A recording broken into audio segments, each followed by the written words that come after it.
kaget lagi guys, lihat orang-orang Arab Saudi yang sifatnya kembali jahiliyah. Padahal udah sangat jelas hal-hal seperti ini adalah haram dan ini bukanlah bagian dari Islam. Tapi kenapa mereka begitu? Jadi Arab Saudi ini semakin ngadi-ngadi setelah dipimpin oleh Muhammad bin Salman. Jujur gue udah pernah bahas Muhammad bin Salman di YouTube channel gue. Kayak hari demi hari secara nggak sadar mereka sudah membuktikan kalau sabda Rasulullah itu adalah benar. Sekarang ini mereka membuat mega proyek Green Riyadh. Mereka mengucurkan miliaran dolar untuk membuat Riyadh ini menjadi hijau. Terus apa kata Rasulullah? Tidak akan tiba hari kiamat hingga tanah Arab kembali hijau penuh dengan tumbuh-tumbuhan dan juga sungai-sungai. Dan mega proyek lainnya adalah Jeddah Tower. Bangunan ini bakal mengalahkan tingginya Burj Khalifa. Setelah ini Dubai katanya juga bakalan bikin tower lebih tinggi lagi dari ini. Dan hal seperti ini juga udah dikatakan sama Rasulullah. Kemudian mereka berlomba-lomba membuat bangunan yang tinggi. Dan ini tuh belum seberapa, lihat 10 tahun lagi. Kalau udah kayak gini kita nggak usah kaget, mending kita fokus sama ibadah kita aja. 5 tanda kiamat yang sudah terjadi di Mekah. Nabi Muhammad mengabarkan, jika yang 5 tanda ini sudah terjadi di kota Mekah, maka kiamat akan hampir terjadi.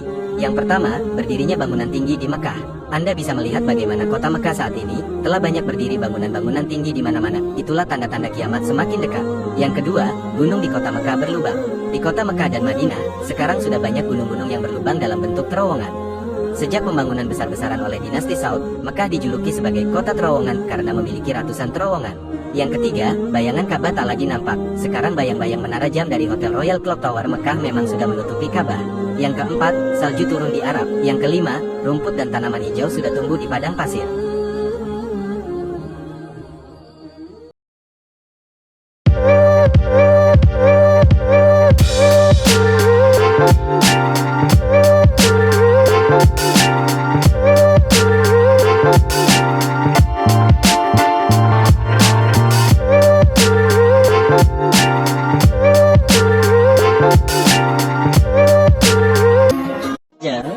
Dajjal ini lahir di Samirah dan dia diberi nama Samiri karena lahir di Samirah. Nah, kenapa disebut Samiri? Karena lahir di Samirah. Dia lahir 100 tahun sebelum Nabi Musa diutus. Dan Allah SWT memberikan kelebihan kepadanya. Pertama, dia diberikan umur panjang. Ya, yang zara umroh ila yang besar, ila akhir zaman. Ya, dia ditangguhkan ajalnya sampai akhir zaman. Yang kedua, dia memiliki kecerdasan di atas akal jenius rata-rata umat manusia. Jadi sejenius apapun umat manusia yang normal, dia 60 tahun di atasnya. Sehingga penemuan-penemuannya, kecanggihan berpikirnya, kedewasaannya jauh di atas manusia. Rata-rata manusia normal. Yang ketiga, dia memiliki kemampuan sihir yang luar biasa. Apapun sihir yang selama ini kita saksikan, tidak ada yang mampu mengalahkan sihir dia. Sehingga saking luar biasa sihir yang dia miliki, seolah orang mengenalnya selevel dengan Tuhan. Karena apapun yang semestinya menjadi perbuatan Tuhan, Dajjal bisa melakukannya. Nah, ini saking hebatnya sihir Dajjal. Nah, nasab kelahirannya adalah nasab yang aneh para Allah.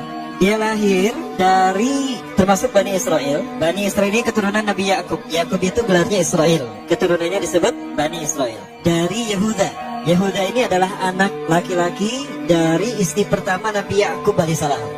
Nabi Yakub istrinya 4. Yang pertama bernama Ya'la. Dari Ya'la ini melahirkan 6 orang. Salah satunya bernama Yehuda dan Lewi. Lewi melahirkan Nabi Musa alaihissalam. Yehuda melahirkan bangsa yang kita kenal Yahudi. Salah satunya Yehuda ini melahirkan generasi yang pada akhirnya melahirkan Samiri. Ya, kalau Rahil istri yang kedua, dan ini istri yang paling dicintai oleh Nabi Yakub, melahirkan 2 anak, Bunyamin dan Nabi Yusuf. Nabi Yusuf dan Bunyamin. Yang lainnya juga sama melahirkan 2 anak. Kahit dari Ya'la melahirkan 2 anak, Dam dan Naftali. Ya. Anak tertua dari Nabi Yakub dari istri pertama bernama Robit. Nah, dari Yehuda inilah lahir Samiri. Nah, ayah dan ibunya, kakek dan nenek Samiri ini adalah para penyembah berhala. Karena Samirah saat itu terkenal penyembah berhala. Ayahnya ini lahir dari proses perzinahan adik dan kakak, incest. Adik dan kakak berzina, lahir ayahnya. Adik dan kakak berzina, lahir ibunya. Jadi ayah dan ibunya ini lahir dari proses yang haram. Dan ketika ibunya menstruasi, disetubuhi sama ayahnya. Jadi tuh, peluangnya dari 2000 persetubuhan dalam keadaan menstruasi, 1 bisa jadi. Karena menurut penelitian medis juga, bahwa darah kotor tidak menghalangi terjadinya fertilisasi, tidak menghalangi terjadinya reproduksi manusia. Jadi tetap pembuahan ovum oleh sperma bisa terjadi walaupun ada dalam medium darah kotor, menstruasi. Nah, ketika itulah hamil dan lahirlah Samiri. Rasulullah SAW menyebutkan dalam Musnad Imam Ahmad, ayah dan ibu Dajjal ini melewati perkawinannya selama 30 tahun tanpa melahirkan seorang anak pun. Dan di tahun ke-30 pernikahannya melahirkan Dajjal, melahirkan Samiri. Kelahirannya ini akan menjadi petaka bagi kedua orang tuanya. Dia adalah orang yang paling sedikit manfaatnya dan paling banyak keburukannya bagi manusia, terutama bagi kedua orang tuanya. Bahkan ketika dia lahir, alam semesta menolak kelahirannya. Dordar gelap, hujan badai, petir, itu terjadi di malam di mana Samiri dilahirkan, seolah-olah alam menolak kehadirannya. Nah, sejak lahir sampai usia 5 tahun dia tidak netek sama ibunya. Kebayang, 5 tahun air susu ASI tidak ditetekkan. Itu yang menyebabkan terjadinya kanker payudara. Maka ibunya pun meninggal gara-gara kanker payudara itu. Nah, ibunya meninggal gara-gara itu. Terbukti apa yang disampaikan Rasulullah. Kelahirannya menjadi petaka bagi kedua orang tuanya. Begitu pula ayahnya, maka ayahnya menjadi single parent. Nah, kemudian di tahun yang kelima, sejak lahir sampai 5 tahun, kenapa dia menetek pada ibunya? Karena kerjanya tidur melulu. Disebut mati, dia bernafas dan cuma berdetak. Disebut hidup, dia tidak bergerak. Antara hidup dan mati, la yamutu wa la yahya. Nah, maka di usia ke-5 tahun, nah ini terjadi peristiwa yang menarik. Apa itu? Samiri bangun dari tidurnya di tengah malam dan tidak ada orang yang menyadari Samiri bangun. Dia berangkat dan pindah ke berhala yang terbesar. Nah, dia pindah ke pangkuan berhala terbesar, tidur di sana. Dan ternyata ketika berada di berhala terbesar tadi, ya buang air kecil dan buang air besar.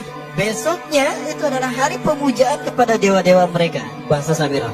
Apa yang terjadi? Ketika terjadi ritual pemujaan tadi, maka sang raja yang dipertuhankan oleh kaumnya mencium sesuatu yang tidak enak.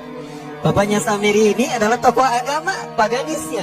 Pas dilihat, kaget sang raja. Ternyata itu pesing berasal dari pantatnya si Samiri yang ada di pangkuan berhala terbesar. Marah murka tuh sang raja. Itu anak kamu, kenapa ada di situ? Kurang ajar kamu yang telah menghina Tuhan kita. Kenapa kamu pindahkan anak kamu ke situ? Oh tidak Tuhan, saya tidak memindahkannya. Bagaimana saya bisa menghina Tuhan saya? Lalu siapa yang memindahkannya? Kan dia lumpuh. Nah, sekali lagi, kehadirannya menjadi petaka bagi kedua orang tuanya. Akhirnya raja marah dan ayahnya dipenjara. Selama ayahnya tidak bisa membuktikan penghinaan tadi, maka ayahnya dihukum mati. Pada akhirnya ayahnya pun dihukum mati. Ya, sedikit manfaat bagi kedua orang tuanya. Maka kemudian dia hidup pelihara oleh sang raja. Dan pas di usia dia 5 tahun itu, Allah menimpakan murkanya kepada bangsa Samirah yang sudah kelewat batas, maksiat dan sudah tidak ada toleransi dari Allah untuk mereka hidup di bumi. Maka Allah perintahkan mereka Jibril menghabisi mereka. Maka bangsa Samirah ini pun diratakan. Si Samiri karena masih balita, ya Allah selamatkan dia lewat malaikat Jibril. Diselamatkan dia dan ditempatkan di pulau entah berantah. Ada yang menyebutkan pulau ini berada di Laut Yaman dan pulau ini dinamakan Pulau Socotra. Pulau Socotra ini adalah pulau yang berada di ujung Jazirah Arab. Nah, ini Pulau Socotra. Ini pulau tempat di mana Dajjal atau Samiri dibesarkan sejak 5 tahun sampai usia 100 tahun. Ya, dari usia 5 sampai 100 tahun dia tinggal di Pulau Socotra ini. Nah, Pulau Socotra ini adalah pulau yang berada di kawasan Yaman. Pulau yang memiliki banyak keunikan luar biasa. UNESCO sempat ingin menjadikannya keajaiban yang ke-8. Kan ada 7 keajaiban dunia ya. Yang ke-8-nya tadinya ini. Namun karena dia terkait dengan Samiri Dajjal, maka banyak negara yang menentangnya, terutama negara-negara yang menjadi pengikut Dajjal. Maka pada akhirnya pulau ini dirahasiakan. Nah, sebetulnya pulau ini unik kalau kita ingin berekreasi ke sana. Namun karena posisi yang terpencil, jarang orang mengikutinya. Para wisatawan jarang mengunjunginya. Padahal sesuatu unik. Termasuk binatang dan penghuninya tuh unik-unik. Pohonnya unik. Dunia menyebutnya pulau ini dengan pulau julukan dari pulau alien hingga pulau neraka. Ada juga yang menyebutkan The Jekyll Island. Pulau Jekyll Island itu bahasa barat, kalau bahasa kitanya pulau Dajjal. Ya, sama dengan pulau Sedir ya. Itu juga The Jekyll Island. Nah, Pulau Socotra kaya dengan flora dan fauna yang unik hingga saat ini belum ditemukan di tempat lain. Jadi tidak ada flora dan fauna yang ada di pulau ini yang ada di pulau lain di seluruh dunia.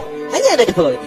Makanya di pulau inilah Allah ciptakan satu binatang yang unik juga, yang disebut dengan jasasa. Jasasa, binatang jasasa itu artinya mata-mata. Tajassa yatajassu tajassusan wa jasasatan, artinya pemata-mata, spy. Binatang ini bertumbuh besar, tahmatun kabirah tughatti jismaha asy'ar hatta la nastati an nafariqa aina wajhu wa aina dubur. Tubuhnya besar, dipenuhi dengan bulu, sehingga saking penuhnya bulu kita tidak bisa membedakan mana dubur mana wajah. Yang menghadap itulah wajah. Baik, karena itu pulau ini pernah dilaksanakan sebagai salah satu dari 7 keajaiban dunia yang baru ya. Nah, baik, ini contohnya nih, saya perlihatkan keajaiban dan keunikan. Ini adalah padang pasir di Pulau Socotra.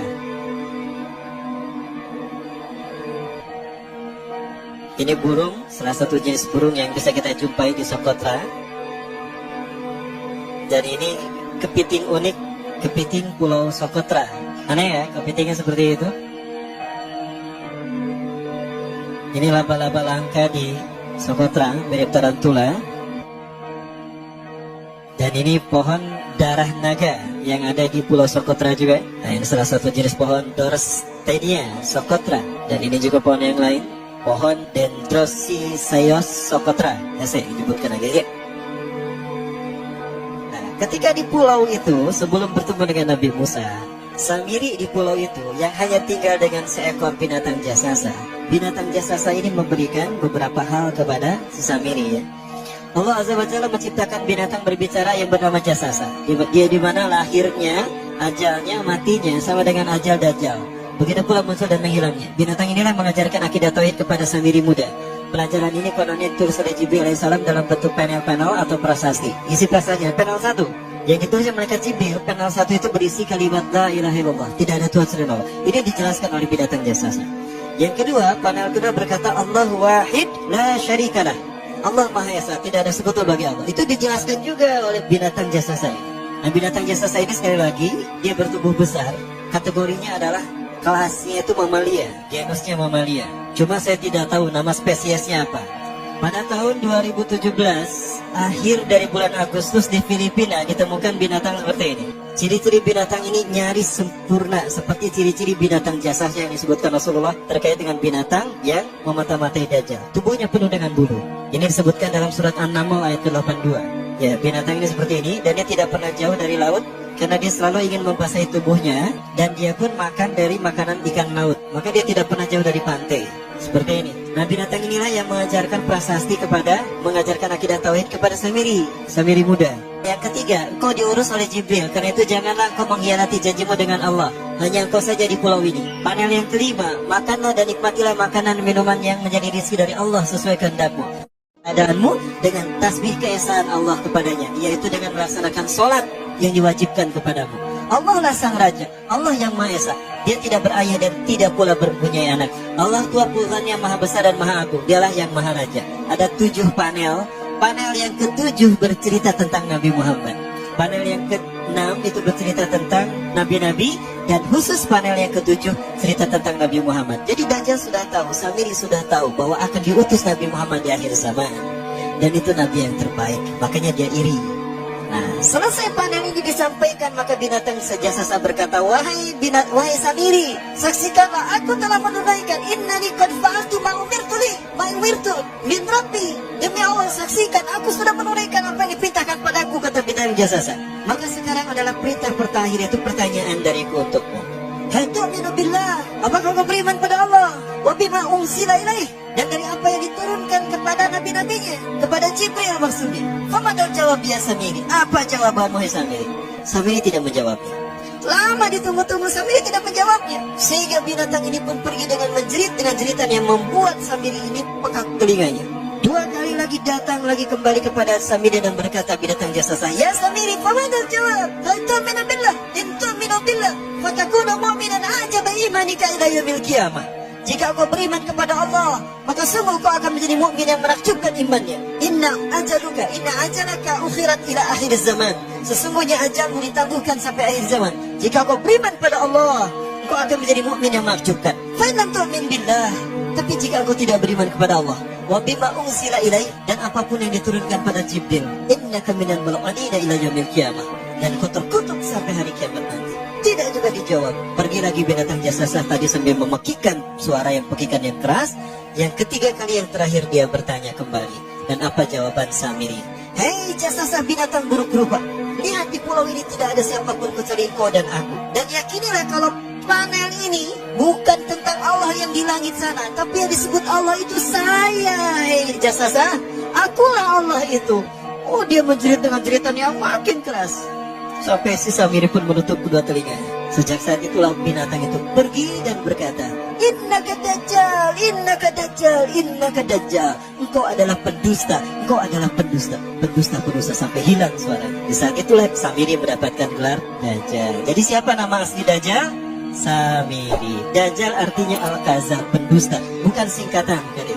Baik, nah sejak saat itulah Samiri keluar dari pulau itu dan dia sudah menyandang gelar Dajjal pendusta karena dia mengaku Tuhan. Baik, Ibabillah dan Bapak Jangan salah, Dajjal kecerdasan yang mampu melakukan cloning dan mampu melakukan berbagai macam riset dan eksperimen. Hatta eksperimen yang mengilhami film Hook itu Dajjal bisa melakukan. Bahkan ketika orang membayangkan kendaraan tercanggih itu pesawat terbang, Dajjal sudah mampu membuat piring terbang dengan kecerdasan. Ya. Rasulullah menyebutkan kendaraan Dajjal itu dia bisa terbang, kata Rasulullah. Dan kecepatan terbangnya 5 km per sekon. 1 detik 5 km. Hanya dengan berkedip-kedip dia berkeliling dunia. Ya. Kecepatan ini diambil dari hadis Rasulullah. Berapa kecepatannya Rasulullah ketika dia terbang di muka bumi? Ya, kendaraan yang dia gunakan itu kecepatan terbangnya seperti awan yang ditiup angin, kata Rasulullah. Dan awan rata-rata ditiup angin itu 5 km per sekon. Dan jarak dari satu telinga ke telinganya, artinya setengah diameter atau diameter kepalanya, keledai yang dia gunakan, Rasul menyebutnya keledai, itu arba'una zira, 40 hasta, 27 meter. Diameternya itu 27 meter. Keledai macam apa yang jarak dari satu telinga ke telinganya 27 meter? Kalau bukan piring terbang. Ini bisa 24 meter kan? 27 meter. Bisa tidak? Bisa. Dan kecepatannya pun sama. Dan pernah meninggalkan jejak Cop Circle di Yogyakarta. Nah, Cop Circle itu adalah jejak UFO yang menjadi isyarat instruksi bagi para pelaku konspirasi dunia. Siapa? Para kalangan Illuminati.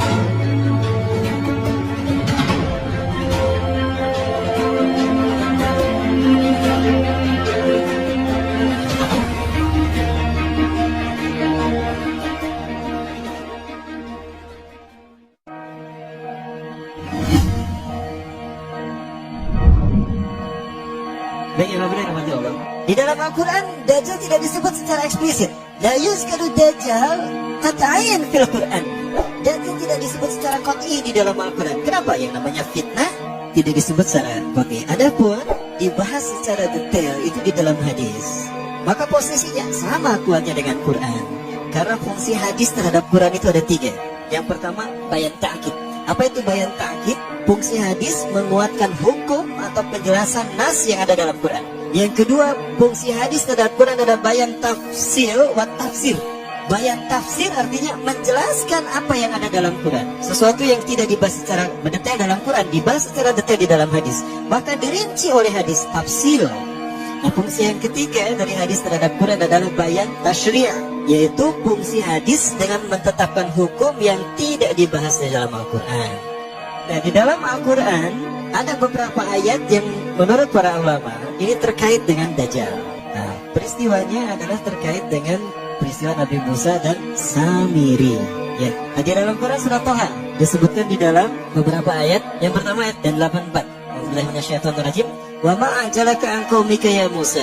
Dan apakah yang membuat engkau tergesa-gesa meninggalkan kaum Muhammad Musa? Ketika ada 10 perintah Allah yang akan diterima oleh Nabi Musa, yang kemudian disebut dengan Ten Commandment oleh orang-orang Barat, Nabi Musa meninggalkan kaumnya Bani Israel, ya, di belakang bersama Nabi Harun. Nabi Musa tergesa-gesa karena Nabi Musa ingin segera mendapatkan perintah Allah. Maka Nabi Musa menjawab, qala hum ulai ala athari. Mereka ada di belakangku ya Allah.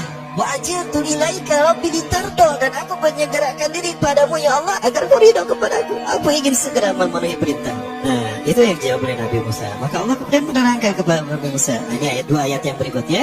Qala Allah berfirman, fa inna qad fatanna qaumaka min ba'dika wa adallahu Samiri. Fa inna, maka sesungguhnya kami qad fatanna telah menguji qaumaka, kaum Musa, min ba'dika setelah kau tinggalkan, wa adallahum Samiri, dan mereka disesatkan oleh Samiri. Nah, di sini saya sepakat kalau ada ulama mengatakan Samiri yang dimaksud di sini adalah Dajjal. Faraja Musa ila qaumi qad bana asifa. Maka kembalilah Musa kepada kaumnya dalam keadaan marah yang sangat marah yang berlapis-lapis. Hingga begitu sampai pada kaumnya itu Nabi Harun ditarik jenggotnya. Wahai saudaraku, kenapa kau menarik janggutku? Janganku seperti itu. Aku sudah memperingatkan mereka, tapi mereka telah terperdaya oleh perkataan Samiri. Indahnya perkataan Samiri lebih mereka dengar ketimbang nasihatku, wahai kakakku, wahai saudaraku. Ya, itu kata Nabi Harun. Maka kalau berkatalah Nabi Musa, ya kaum ya alam ya'idukum rabbukum wa'dan hasanan. Wahai kaumku, bukankah Allah telah menjanjikan janji yang baik untuk kalian? Afatollah alaikumul ahdu. Apakah janji itu terlalu lama bagi kalian? Am adatum ayyahilla alaikum ghadabun min rabbikum. Atau kalian sengaja ingin ditimpa azab murka dari Tuhan kalian? Fa akhlaqtum mau'idi, sehingga kalian menyalahi perjanjian. Aku sudah mengatakan, tunggu aku akan sampaikan apa yang Allah berikan pada kalian sebagai janji Allah kepada kalian. Maka digambarkan Nabi Musa marah, itu patung anak sapi. Nah, patung anak sapi ini dibuat oleh Samiri. Sekali lagi, Samiri yang kita bicarakan sebagai Dajjal, dia punya kemampuan magic yang luar biasa. Dan dia punya kemampuan yang tidak bisa dicapai oleh manusia sejenius dan sehebat apapun. Maka jika ada manusia yang luar biasa di antara kita, itu adalah mereka yang dibentuk oleh Dajjal. Contohnya siapa? David Copperfield, David Mindfreak. Siapa lagi? Nah, jangan salah Pak. Ada juga Rael juga sama. Dia seseorang yang tadinya tidak tahu apa-apa, sesuatu yang orang menganggap biasa, tiba-tiba dia menjadi seseorang yang luar biasa, supranatural, luar biasa. Itu juga sama. Termasuk juga Sai Baba. Nabi Musa marah kepada Samiri. Maka kemudian Samiri pun diusir sama Nabi Musa. Qala, berkata Nabi Musa kepada Samiri, "Fama khatbuka ya Samiri?" Maka apa yang mendorongmu untuk melakukan itu, hai Samiri? Nah, Samiri sejak dipindahkan ke pulau Yaman yang tadi dinamakan Pulau Sokotra, di sana dia tinggal dari usia 5 sampai 100 tahun. Kerjaannya adalah bangun, makan, minum, tidur. Begitu sampai usia 100 tahun.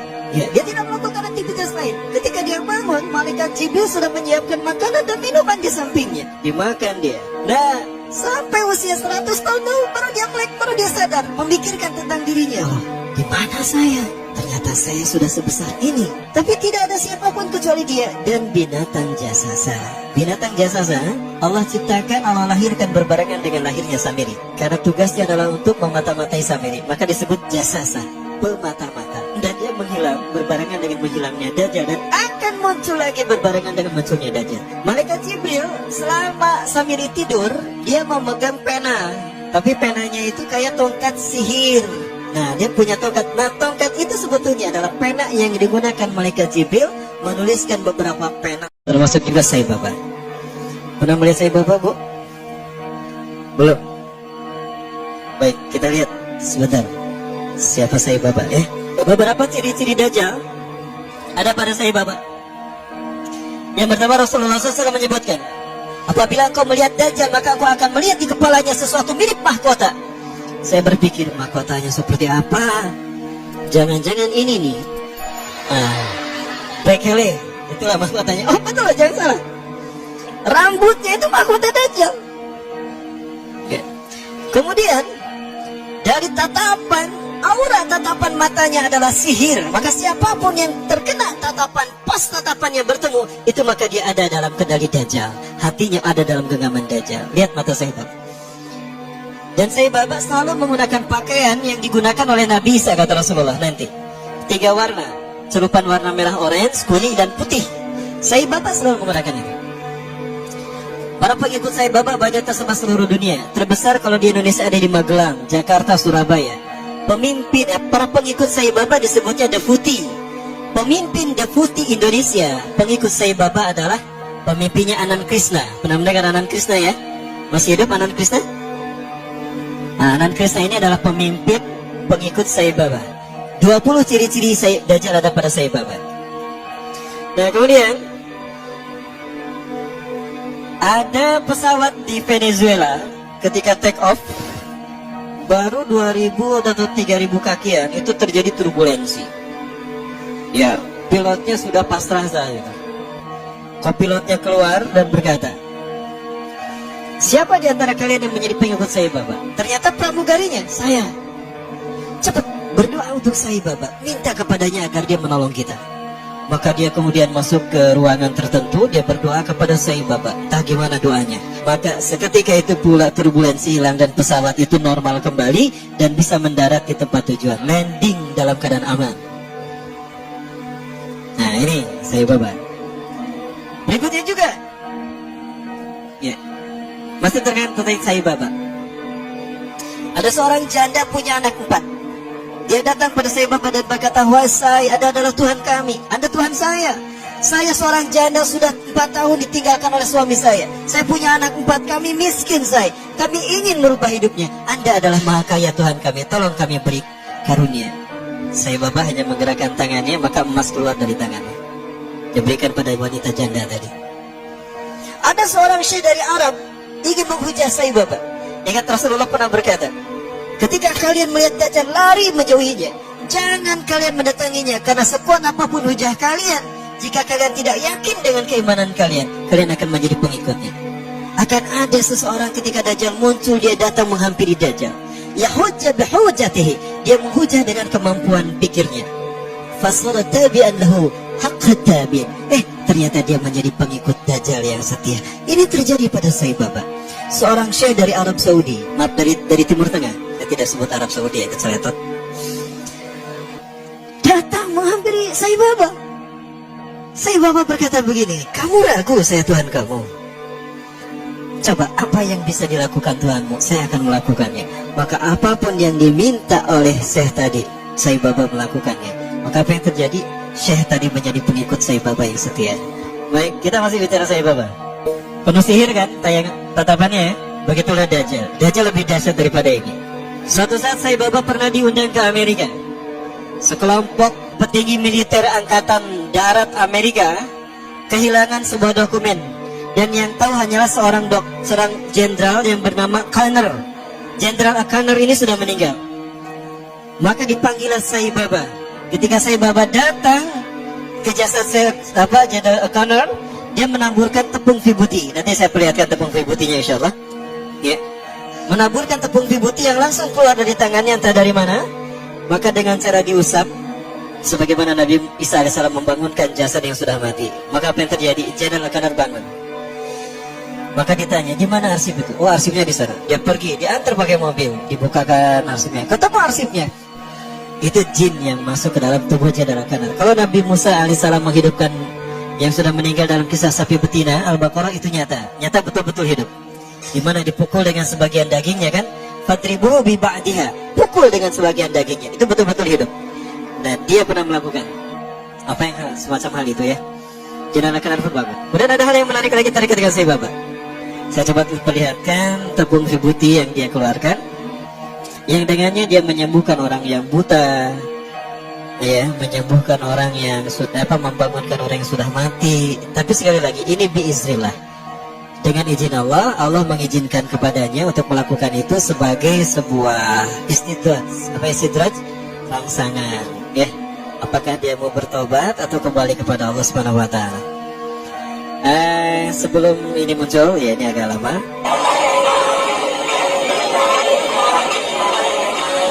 When Sai Baba removes his hand from the upturned pot, the vibhuti ash stops flowing. Seseorang berani menjual rumahnya, menjual mobilnya demi mendapatkan tepung vibuti walaupun hanya setitik saja.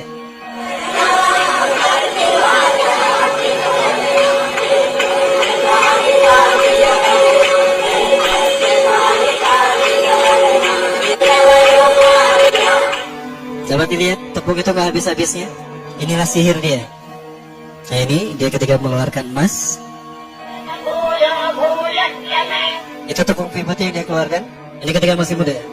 Rasulullah SAW menyebutkan, Samiri atau Dajjal itu dia mandul, tidak suka kepada lawan jenis. Dan dia tidak menikah. Termasuk Sai Baba juga sama. Dia ngejomblo seumur hidup. Ya, dan dia sudah mati. Baik. Dan saya sampaikan, Ya'juj Ma'juj akan sampai ke Indonesia. Al-Kahfi ayat 92 sampai 99. Sebelum kita baca ayat ini, baik kita tumbuhkan pertanyaan, kenapa melindungi diri dari Dajjal dengan surat Al-Kahfi? Yang kedua, kenapa Allah letakkan kisah Ya'juj dan Ma'juj di dalam surat Al-Kahfi? Jawabannya adalah satu, Dajjal memiliki kemampuan untuk mengkafirkan manusia dengan segala kekuatannya. Sementara kisah Al-Kahfi adalah berlindungnya para pemuda-pemuda beriman dari pemaksaan kekafiran yang saat itu ditekankan oleh penguasa zalim yang kafir. Siapapun yang tidak mau kafir akan dihabisi di tangannya dan bala tentaranya. Maka para pemuda Kahfi melindungi diri mereka masuk ke dalam gua yang mereka digelar dengan Ashabul Kahfi. Dajjal nanti memaksa orang dengan segala macam trik, dengan kekuatan, dengan harta, dengan dunia, termasuk ancaman pembunuhan dan penyiksaan jika tidak mau bergabung dengannya, jika tidak mau menuhankannya. Surat Al-Kahfi menjadikan orang-orang yang hafal ayat ini, hafal surat ini, dan mengetahui makna dan segala kandungan isinya terjaga daripada Dajjal. Ini pertama, tentang Dajjal. Yang kedua, tentang Ya'juj dan Ma'juj. Allah ceritakan di sini. Oleh penguasa zalim yang kafir pada masa itu. Di akhir zaman, Allah perintahkan seluruh orang yang beriman agar selamat dari ancaman kematian, teror kematian oleh Ya'juj dan Ma'juj, agar lari. Dan pemimpin yang membawa mereka lari untuk selamat dari Ya'juj dan Ma'juj adalah Isa alaihi salam serta Al-Mahdi. Kaum muslimin yang kami muliakan, sama-sama lari tetapi beda. Kalau dari Ya'juj dan Ma'juj hanya menyelamatkan diri dari pembantaian. Sementara kalau dari Dajjal, pembantaian itu bab terakhir. Pemurtadan dan pengkafiran, mau mukmin kita atau tidak, yang pokoknya siapapun manusia selain mereka wajib habis. Ini sebenarnya cita-cita Yahudi, Pak. Yahudi ingin habiskan seluruh manusia selain kelompok mereka. Tapi Yahudi masih agak sedikit punya cara. Kalau Ya'juj Ma'juj nggak ada cerita, brutal. Memang main tebas, main pancung, main cincang, main gantung, main bakar. Tidak ada satupun peluang untuk hidup seluruh manusia di bumi ini selain ras mereka. Bahwa hakikat Ya'juj dan Ma'juj ini benar-benar ada. Bagaimana Allah menceritakan mereka, kita perhatikan dan kita simak. A'udzu billahi minasyaitonir rajim. Ayat 92. Sebenarnya kisah mereka itu dimulai dari ayat 90 ya. Kisah mereka yakni tentang Zulkarnain. Tapi penekanan kita ambil dari ayat 92. A'udzu billahi minasyaitonir rajim. Bismillahirrahmanirrahim. Hatta idza balagha bainas saddain wajada min dunihima qauma la yakaduna yafqahuna qawla. Dia ini adalah Zulkarnain, sang panglima tempur, raja penakluk yang tak terkalahkan, penguasa timur dan barat yang disebut dengan Zulkarnain. Allah menyebut namanya Zulkarnain. Zulkarnain ini adalah gelar, bukan nama aslinya. Maksudnya, kaum ini betul-betul nggak ngerti bahasa orang lain selain bahasa mereka. Dan kaum ini dalam sejarah adalah kaum yang benar-benar pribumi, pedalaman, bahkan mereka tidak punya pakaian. Dan mereka hidup super primitif. Mereka tidak bergaul dengan manusia yang hidup pada zaman mereka, kecuali hanya mereka saja. Oleh karena itu mereka tidak ngerti bahasa yang lain. Zulkarnain sampai ke sana. Pada intinya ada satu dua di antara mereka yang dapat diajak berkomunikasi. Keluhan mereka, jadi bukan yang ini yang Ya'juj Ma'juj, bukan. Tapi mereka adalah yang mengeluh dari karena seringnya Ya'juj Ma'juj atau kabilah Ya'juj dan Ma'juj menyerang mereka. Lalu mereka minta kepada Zulkarnain, jadikan kami dengan mereka itu ada pembatas yang menjadikan mereka nggak bisa menyerang kami. Apapun keinginan dari perbendaharaan dunia, duit, emas, apa segala macamnya kami akan siapkan. Walaupun suku ini suku primitif, tapi mereka memiliki perbendaharaan bumi, kekayaan emas segala macamnya. Zulkarnain menolak. Yang Allah berikan kepada saya lebih baik dengan apa yang ada di tangan kalian. Zulkarnain dengan gagah mengatakan sorry, tidak tertarik dengan tawaran kalian. Tapi karena bangsa atau kabilah Ya'juj Ma'juj itu betul-betul real, memang terkenal kebiadaban dan kebrutalan buasnya mereka, siap. Kami akan bantu kalian. Syaratnya kalian bantu kami. Kumpulkan semua besi yang ada di bumi ini, yang bisa kalian kumpulkan. Kumpulkan semuanya.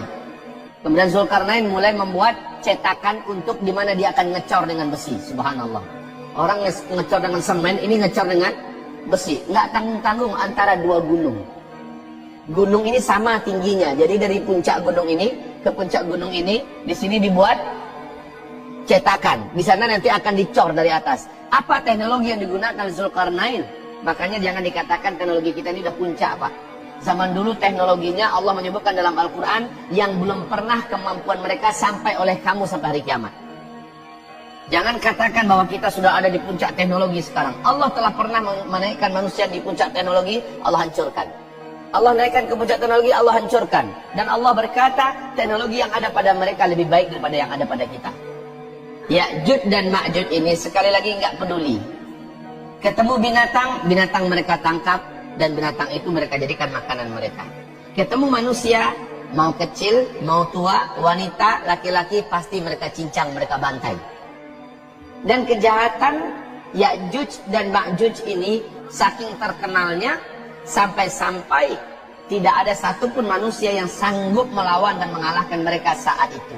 Dan ternyata ketika mereka lepas, Allah juga menyebutkan tidak ada satupun kekuatan di bumi yang sanggup menghadapi Ya'juj dan Ma'juj. Bahkan kekasih Allah Isa alaihissalam sekalipun tidak berkutik di hadapan Ya'juj dan Ma'juj. Al-Mahdi dengan bala tentaranya tidak sanggup berhadapan dengan Ya'juj dan Ma'juj. Hebat Ya'juj Ma'juj ini. Saya sampai sekarang belum mampu membayangkan seperti apa Zulkarnain bekerja dengan bala tentaranya dan sekaligus dibantu oleh penduduk lokal yang pribumi yang ada. Luar biasa, Pak. Dibuat cetakan yang akan menjadi dinding yang dicor nanti dengan besi. Ketinggian dinding itu nggak tanggung-tanggung, setinggi gunung di antara dua puncak gunung. Dan ternyata sekarang ditemukan lokasinya itu adalah di antara Azerbaijan dengan Armenia. Penduduk setempat ketika Ibnu Battutah melakukan perjalanan ke sana selama beberapa bulan, ditemukan lokasinya, penduduk sekitar mengatakan kami tidak mampu mendekati tempat itu. Kenapa?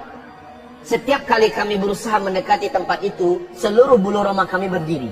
Kadang-kadang, kata penduduk tempatan, kami melihat ada manusia-manusia kecil sampai di atas, di bagian yang paling rata itu, Pak, ada sampai orang kecil. Orang kecil ini, orang kate-kate itu orang Asia lah. Yang pendek-pendek dibandingkan orang Eropa, orang Barat tinggi-tinggi. Kecil-kecil muncul ke atas. Setiap kali mereka sampai ke atas, kami melihat ada angin kencang menghantam, lalu mereka terjatuh kembali ke dalam. Setiap kali ada yang sampai ke atas, ada angin yang menghantam mereka, kembali terjatuh ke dalam. Ini kata penduduk setempat. Kemudian Ibnu Battutah memberanikan diri dengan orang-orang yang dibawanya, ekspedisi yang dibawanya, beranikan diri mendekat, didamping oleh beberapa penduduk yang pemberani. Lalu mereka tidak mampu mendengarkan dari balik tembok besi itu ada suara yang riuh di dalam. Suara ribut macam kerja keras. Tang teng tong bekerja dengan suara-suara yang banyak. Subhanallah, uniknya tempat ini tidak mampu disenter oleh satelit yang ada. Inilah bentuk bungkus gaib yang Allah jadikan. Fisiknya ada, kekuatan gaibnya juga ada. Kekuatan ini tidak mampu ditembus oleh satelit dan teknologi manusia. Persis dengan segitiga bermuda.